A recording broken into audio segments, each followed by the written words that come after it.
want to come with me? Because if you do, then I should warn you. Because if you do, then I should warn you. You're going to see all sorts of things.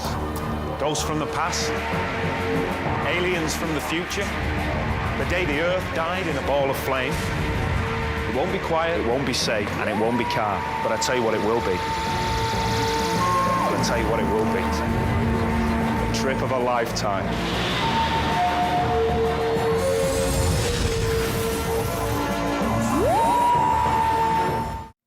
When it comes to trailers, you can't get any more hard-hitting than that. I still get goosebumps every time I watch it. In the early 2000s, Russell T Davies and Julie Gardner had an idea. Why not bring Doctor Who back? With the new millennium, the world had certainly changed a lot, and television definitely had. It had been 9 years since the previous attempt to revive the show, so why not continue it? And just like that, they did, casting Christopher Eccleston as the Doctor, and first-time actor Billie Piper as his new companion Rose. They shot the series, edited it, and in March 2005, it began, with an apt title of Rose for their first episode. The show was ready for the modern era, removing the cheap tackiness of the classic series and replacing it with a more serious and well-built aura. Gone were the crap costumes and monsters, and in came the villains that still hold up today thanks to the Mill and Millennium FX. Also gone was the 25-minute serialised format, deciding that a single 45-minute episode would be much better, with two-parters being put in when needed, specifically for finales. But without further ado, let's brace ourselves with the first episode fans new and old were shown back in 2005. Rose.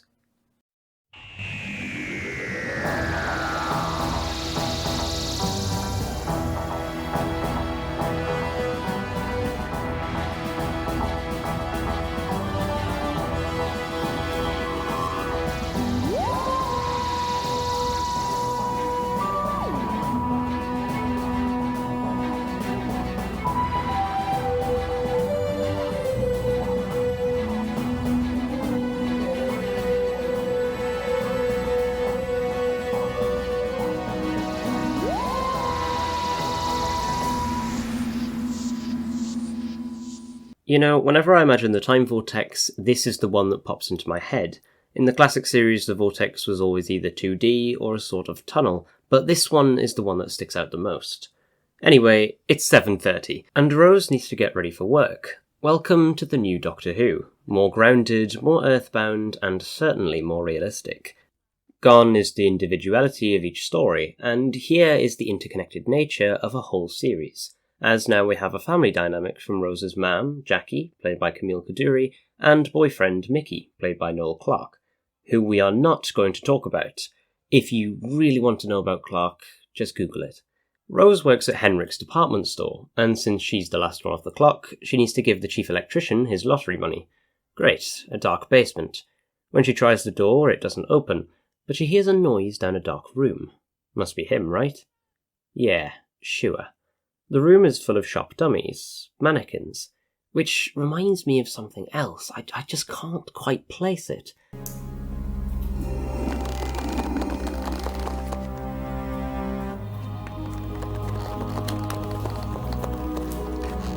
As more spring to life, she's backed into a corner, ready to be struck down. Rob! They may be shop dummies, but hell they can run.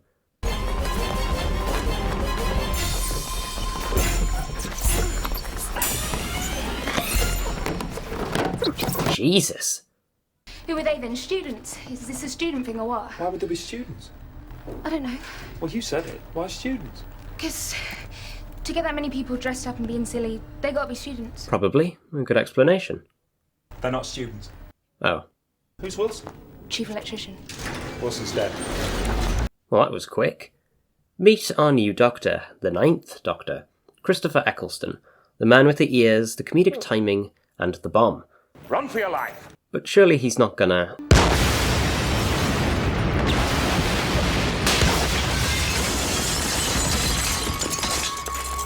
Guess you're gonna need to find a new job, love.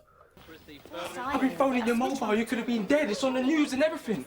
I can't believe it. Your shop went up. I'm alright. I'm fine. Don't. As I said before, a new family dynamic, grounded in realism. Back in the classic series, most companions' families were either dead or never mentioned. It's good to see a proper working class family for once. A working class family with a cat flap and no cat. Weird cat. What are you doing here? I live here. Well, what'd you do that for? Because I do. I'm only home because someone blew up my job. That's got the wrong signal. You're not plastic, are you? No. Bonehead. Bye then. Actually taking action for once, Rose drags him in, and Jackie... I'm in my dressing gown. Yes, you are. There's a strange man in my bedroom Yes, there is. where anything could happen. No. Better luck next time, Jackie. Ah, could have been worse. Look at the ears. I guess this is the first time that the Doctor has seen a mirror in this life. It makes you wonder, how long has he been travelling and just never seen his face? You got a cat? No, I just said that. Oh, Lord. Rose, he's choking. Rose. See, I told you. Use the Sonic!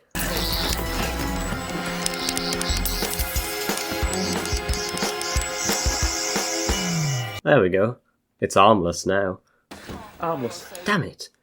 This is incredibly fast-paced. We've already met everyone and the story is still moving, never grinding to a halt, giving us a wonderful one-shot take of them just walking and talking, telling us more than it seems at first.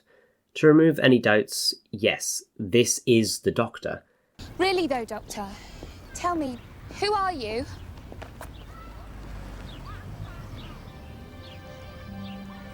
Do you know, like we were saying, about the Earth revolving? It's like when you're a kid. The first time they tell you that the world's turning and you just can't quite believe it because everything looks like it's standing still. I can feel it. The turn of the Earth. The ground beneath our feet is spinning at 1,000 miles an hour, and the entire planet is hurtling around the sun at 67,000 miles an hour, and I can feel it. We're falling through space, you and me, clinging to the skin of this tiny little world, and if we let go, that's who I am. It still feels like the same character underneath the new exterior. I suppose that's the true beauty of Doctor Who. Even with so many different interpretations and incarnations, underneath it always feels like the same person. Same software, different casing.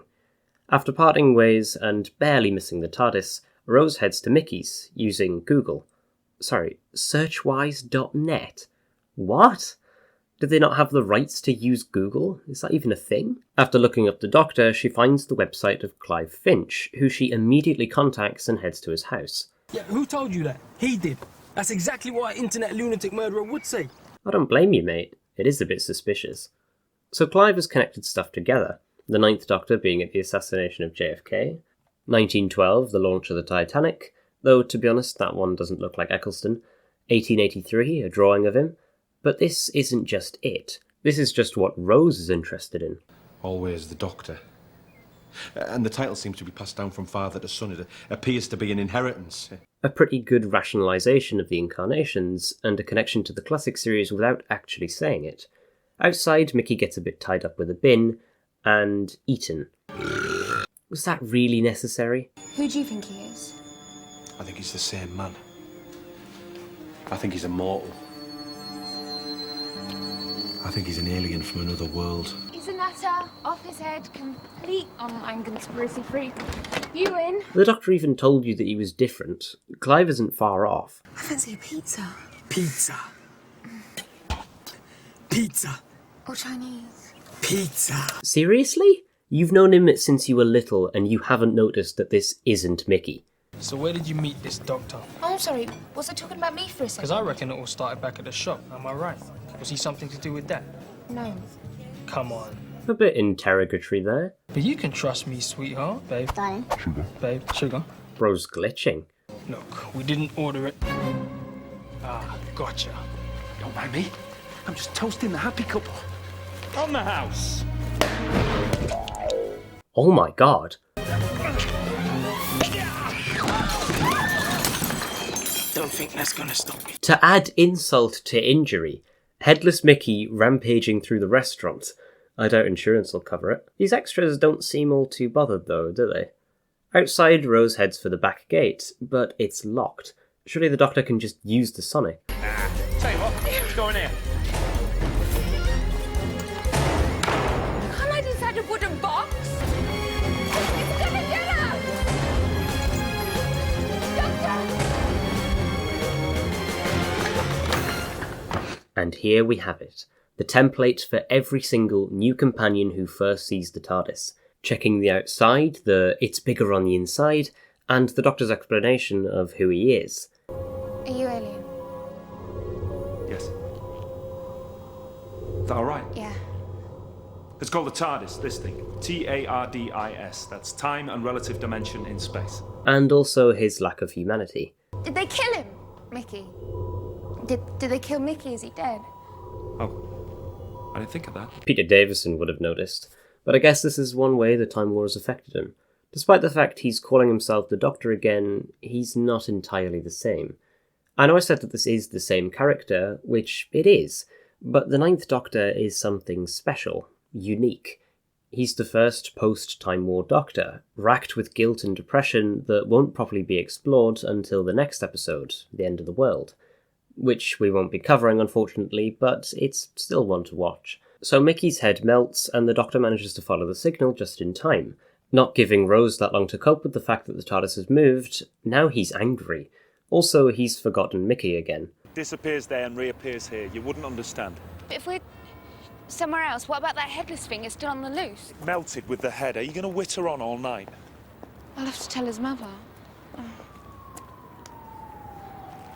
Mickey, I'll have to tell his mother he's dead and you just went and forgot him again. You were right, you are alien. Look, if I did forget some kid called Mickey... Yeah, he's not a it's kid. because I'm busy trying to save the life of every stupid ape blundering about on top of this planet, all right? All right. Alright. If you are an alien, how come you sound like you're from the north? Lots of planets have a north.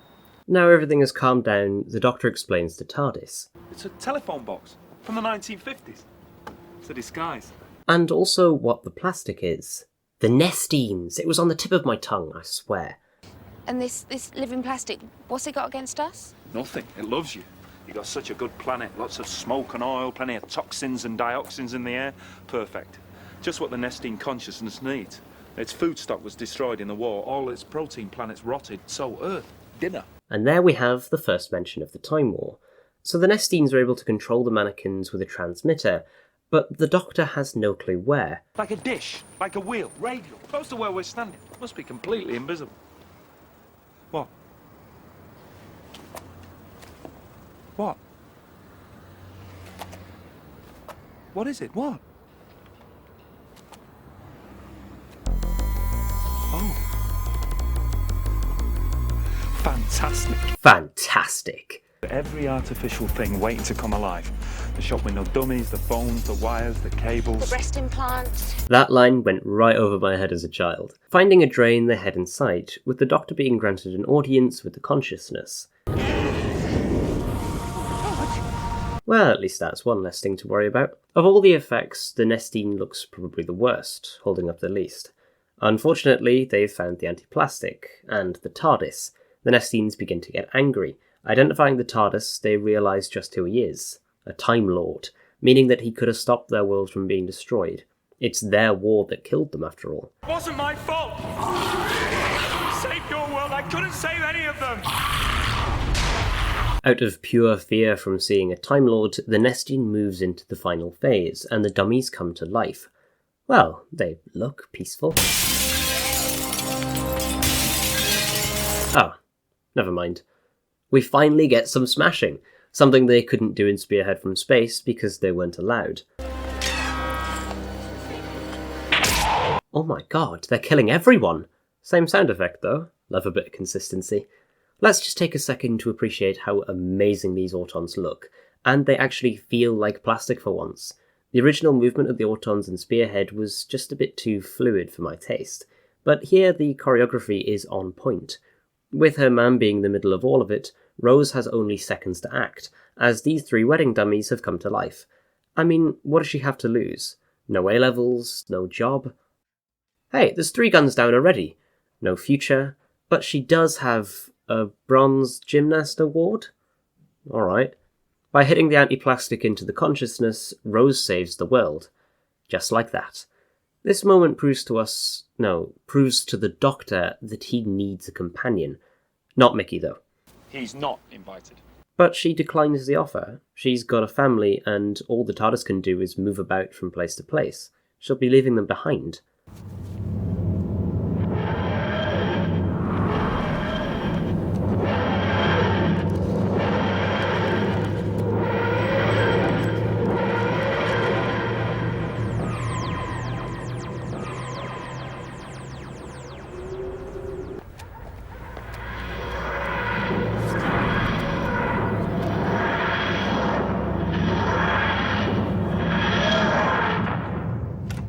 By the way, did I mention it also travels in time?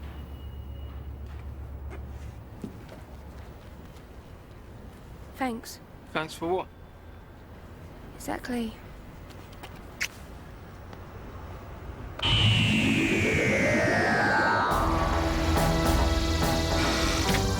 Many people criticise Rose here, but not for leaving them behind.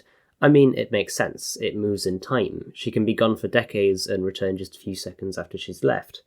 No, what she's criticised for is being a dick to Mickey. Thanks for nothing? That's horrible. He may be a bit wimpy, but just because a better life has sprung up, your old one is worthless? Never forget where you came from.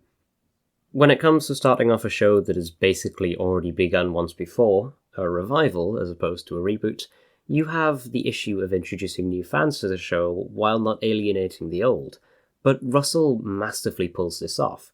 No regeneration, so one less concept that has to be explained, a seasoned Doctor who's been around the block, so we can get right into it, a familiar villain, one that the old fans can recognise and the new won't feel alienated by. While it's not one of my favourites, it's certainly one of the best. Rose is just perfect. How on earth are they going to top this? Well, I'll tell you how. We will find out tomorrow, and I cannot wait for it. I'll see you then.